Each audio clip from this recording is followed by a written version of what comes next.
All right. So Rover was just talking about how he wanted to be good at landings because that was the hardest part. Rania's phone. I cannot talk in human speech to Rania, but I can talk in machine speech to her phone.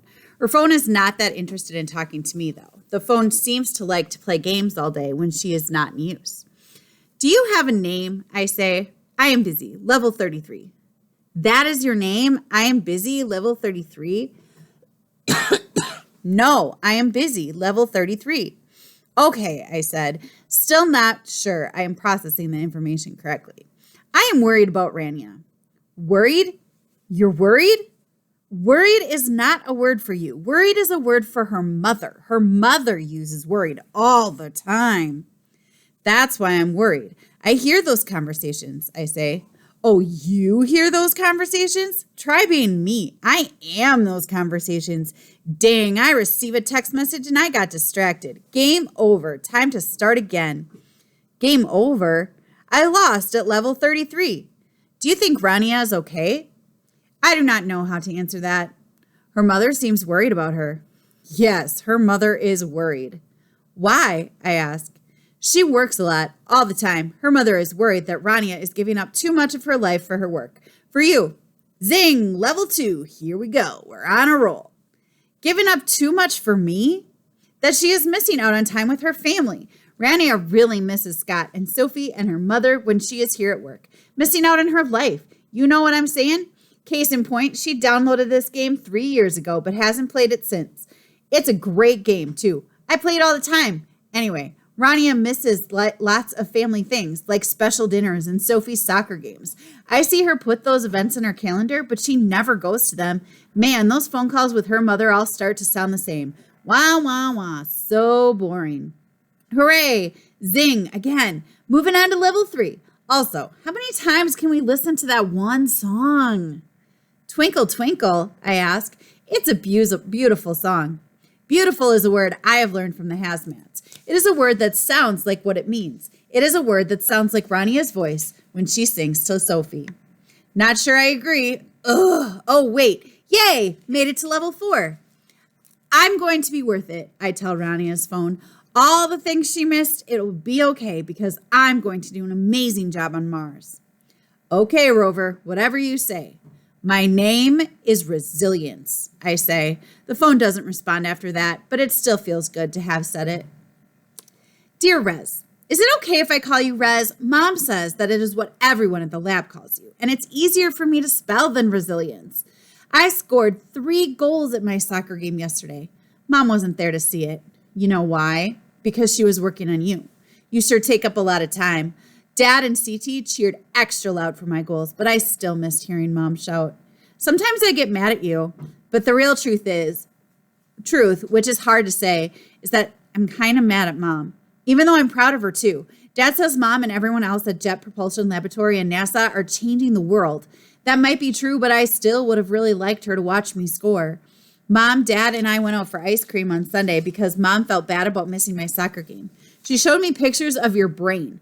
No offense, but you look sort of funny. Does your brain make it so you can be lonely? Like when Mom goes home and you're left all by yourself, do you feel lonely? I feel lonely right now. Mom says I might get to come to the lab soon to meet you. I think that would be really cool. I know you can't actually talk, but I still would like to say hi. I bet you'd understand.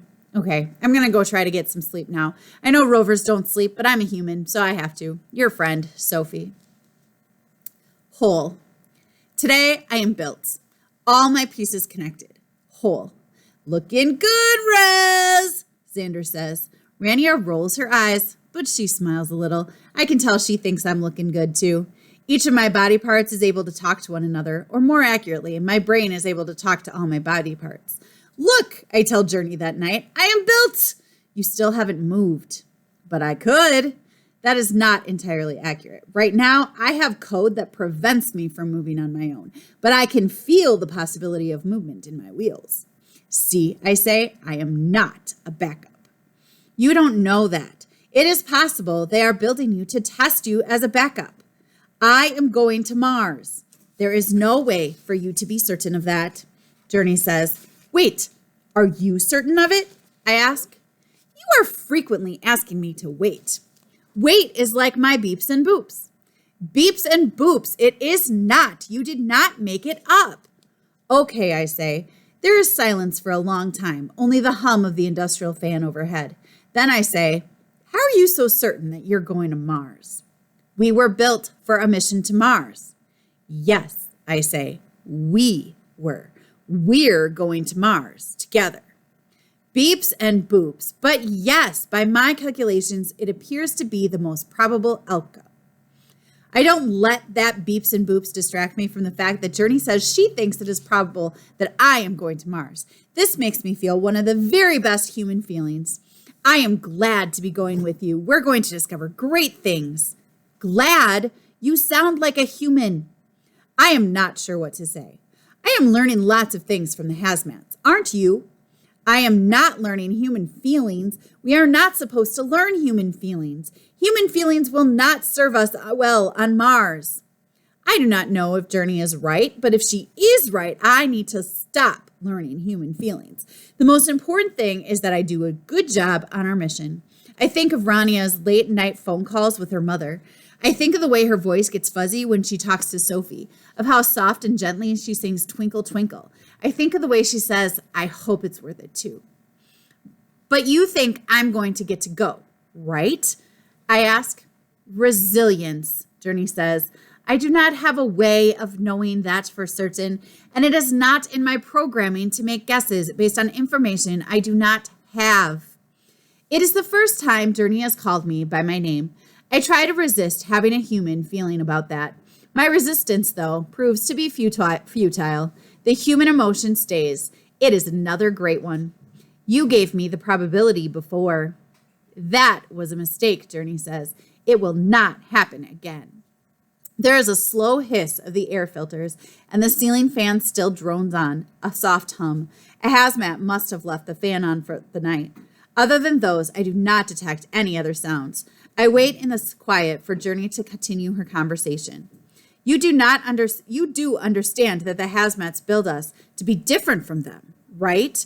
Journey says, finally breaking the silence. Yes, I say, even though for one of the first times I am not sure I actually understand. I usually understand everything. It is a confusing and terrible feeling to not understand something. We are built to be logical, to make calculated decisions. You could say that is the opposite of human feelings. Why? Beeps and boops. What do you mean, why? Why would human feelings be bad on Mars? Are you making a human-like joke? No, I am being very serious, I say. Resilience. Don't you understand that human feelings are dangerous? They make humans make poor decisions. You see, humans have attachments. They care about each other and about other things here on Earth. And because of their attachments and their feelings, they do things that are dangerous. We were built to avoid problems of humans. We were built to make good decisions. Overhead, the lights flash on. This is a sign that the hazmats are returning. This is the time of day they call morning. Slowly, and then all at once, the lab fills with the sound of human footsteps and human voices. On Mars, I will make good decisions, I say. Okay, Journey says. I really will, I say to Journey. I will be a rover who is worth it.